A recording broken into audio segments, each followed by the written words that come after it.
Good morning, everyone. How are you today?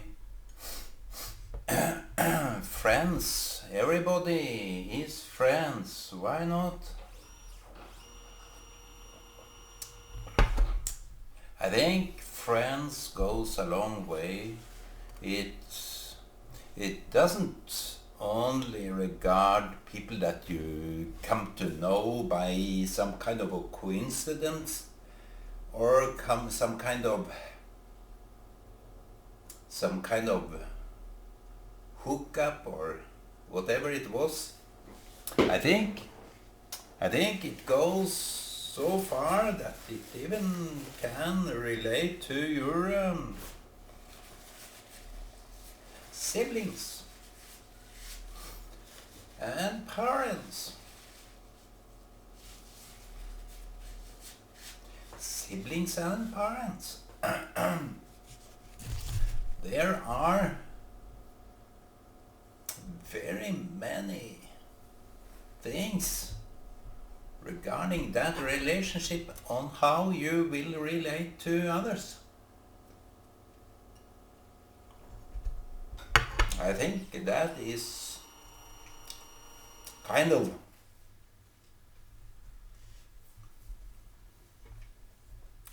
a screen of how things may turn out to be regarding your friends related back to their original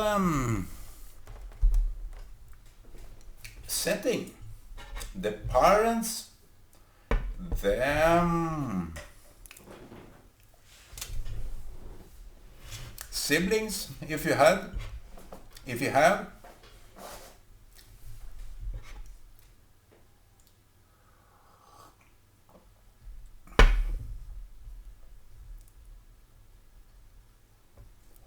I think the degree of tolerance that you had with your family, the united, the united family, is some signs, some indication of how things will go further on. Maybe you will disagree with me. Maybe friendship is a skill that you develop. I believe so. But every friendship has some feelings to it. It's all about feelings. In fact, if someone says contrary to that, friendship is about the deepest feeling. You can go to David and Jonathan. How dear that friendship was. Maybe it was a substitute from the father. He was always out keeping the sheep or cattle, or the brothers were, as we can see on Samuel, he wanted to anoint David as the king. And he was asking. He met the brothers at home or nearby. So the brothers were closer to their parents, I believe, than David. He was out keeping their sheep and not only keeping and leading them to fruitful grass. No, he protected them against bears, lions, maybe wolves. He had this sling.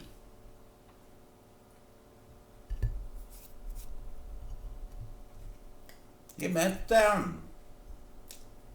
Goliath, and he saying, "Are you meeting me as a dog? Am I a dog to you? Maybe he had this kind of admiration for David, Mr. Goliath.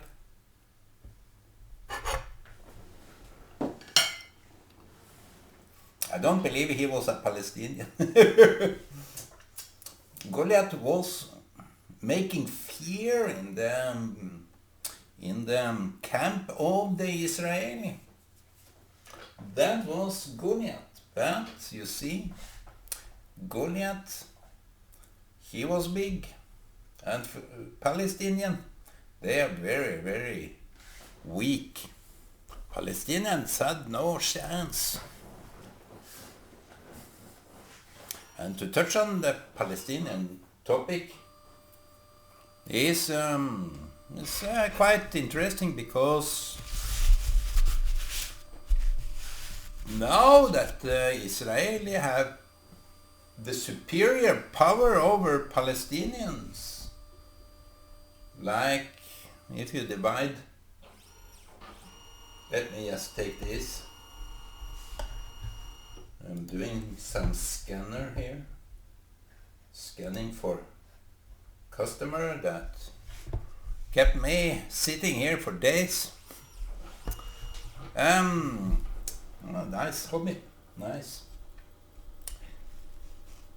Contrary to what the Israeli had to do fleeing from this Philistine, Goliath, the big guy,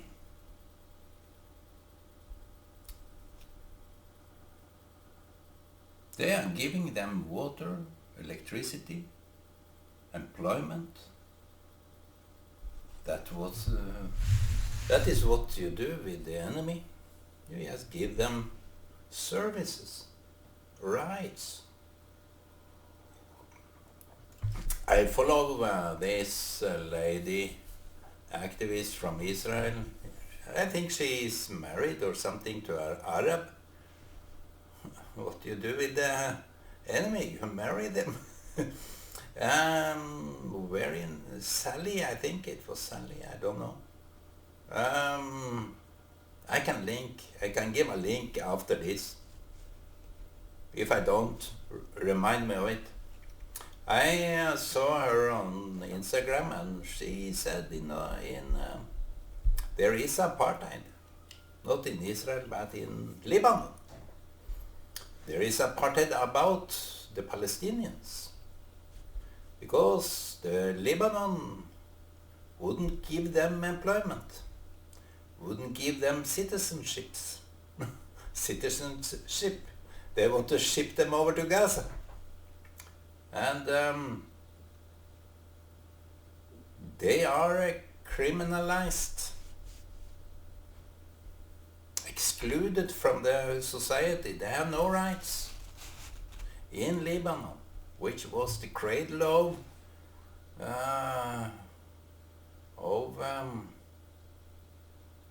the new era in the Arabic world, beside Israel. But Lebanon was more earlier on, more advanced, more democratic. So, contrary to Goliath, we have the Palestinians that have no power, but yet Israel give them electricity. They act friendly to those that want to hunt them down. Even the Jordan, they they don't want Palestinians, yet it's the Palestinian country. Jordans, they have the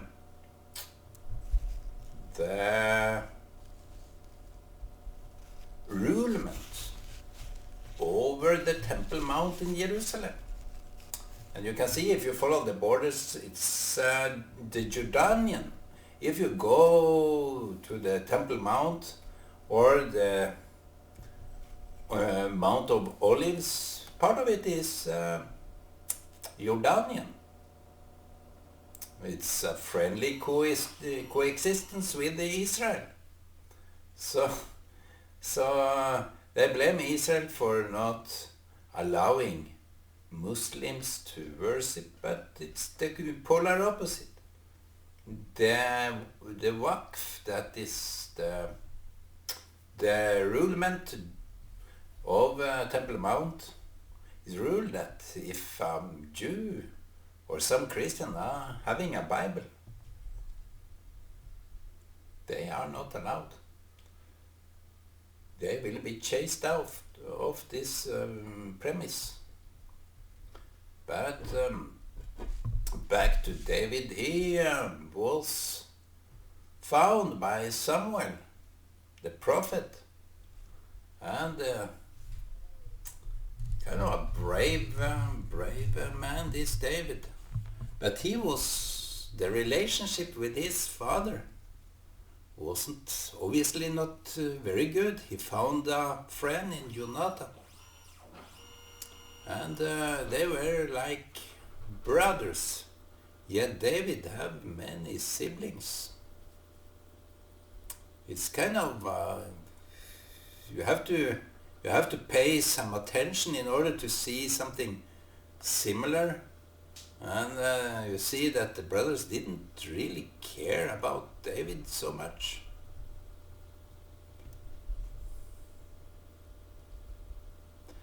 So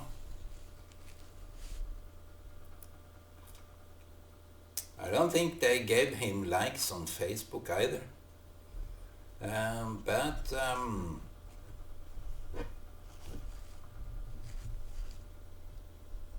we have many Davids, and when you go back to the family, either it's hot or cold. I don't know. It kind of develops when it's bad. It develops into something very unique regarding some people.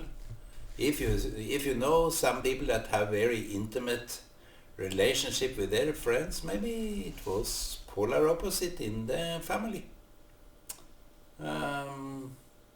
If someone have many friends, it's kind of a superficial relationship that is not founded in any kind of reality. That is too dangerous to go into reality of how we feel about each other. That is kind of deep talk that is digging into something very profound. But maybe it's needed, sometimes it's needed to do that kind of exploring. Like if you are married, you have to explore what's with it that needed to adjust, because it's always a two-way street. In a marriage you can see that one is going right, one is going left, striving off with their own interests. They are never together, because to do what you are doing is not of any interest to the other. And she or he may leave you by that kind of interest, it doesn't matter for them what you are interested in. That kind of oblivious and careless should matter very much.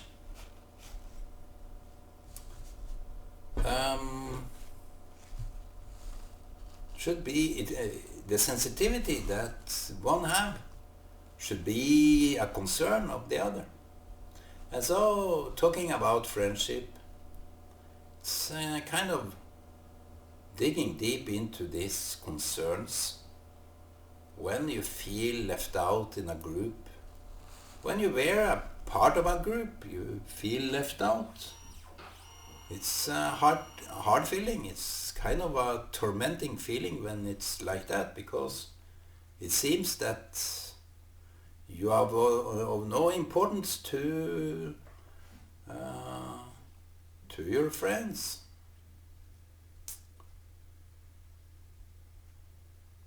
When it's only you that is making contact, when it's only you that take the initiative, yes, to start it. I have been blamed for that. Maybe I wanted to see more. Maybe I wanted to feel more secure. Maybe those that doesn't really take contact are afraid of so many things that can be of a concern. Maybe everybody else won't feel like everybody else is so self-assured and so confident with themselves that they don't really mind. They can take initiative,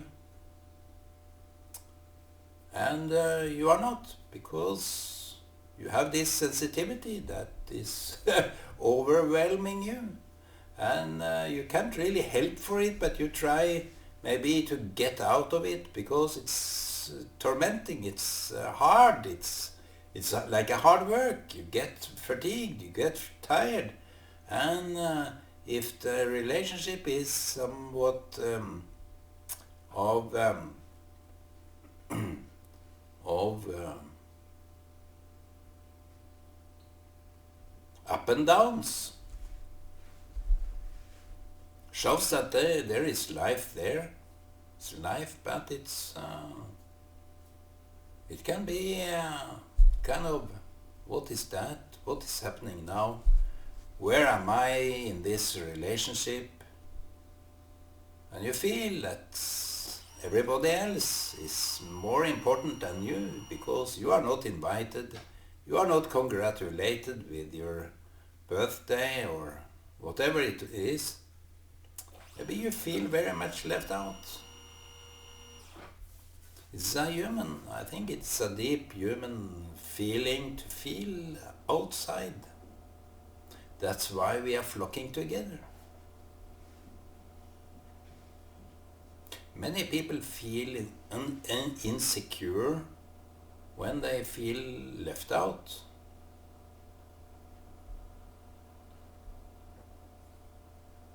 Nothing is going their way.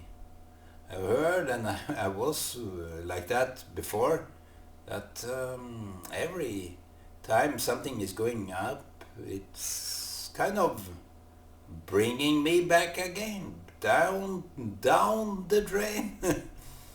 But not now. Not so much now, at least. Because I think I went around these unfortunate feelings of unfortunate, and that I was destined to do something or be something or not. It's not for me.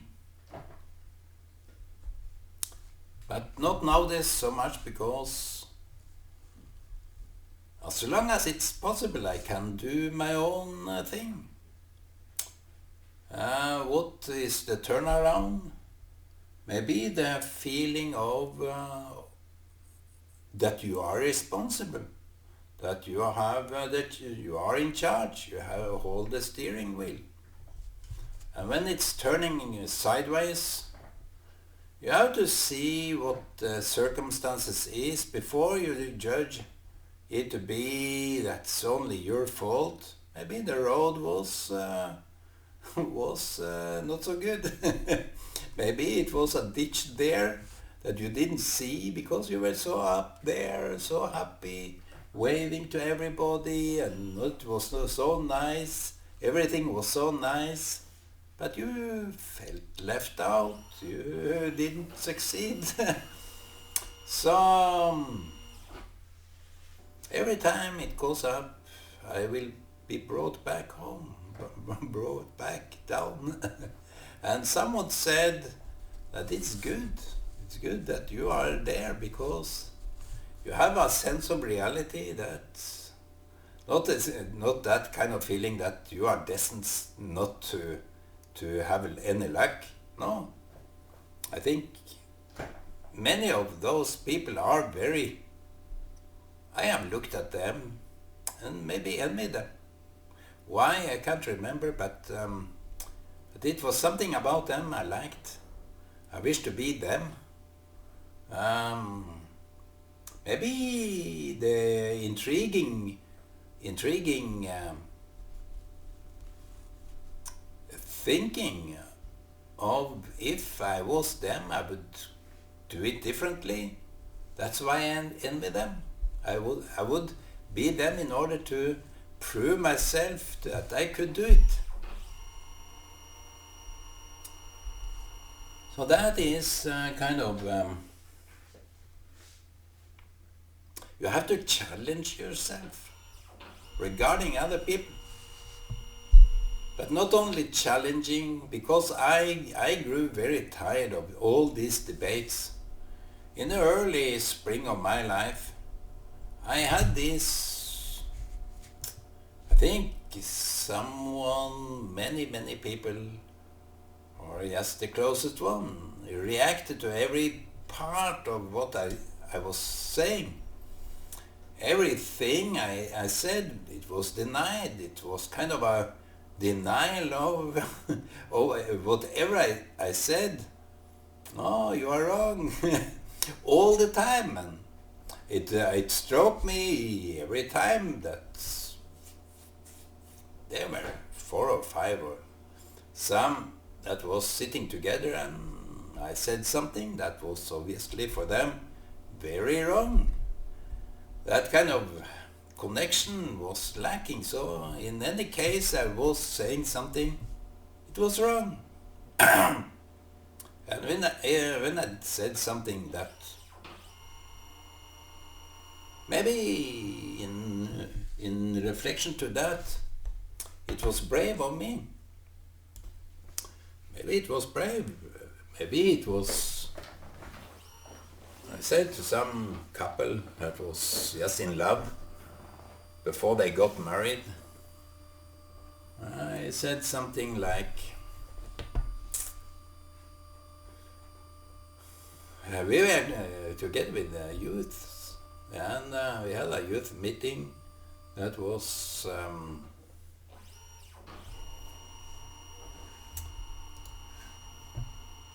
back in those days when I was about 20 or something.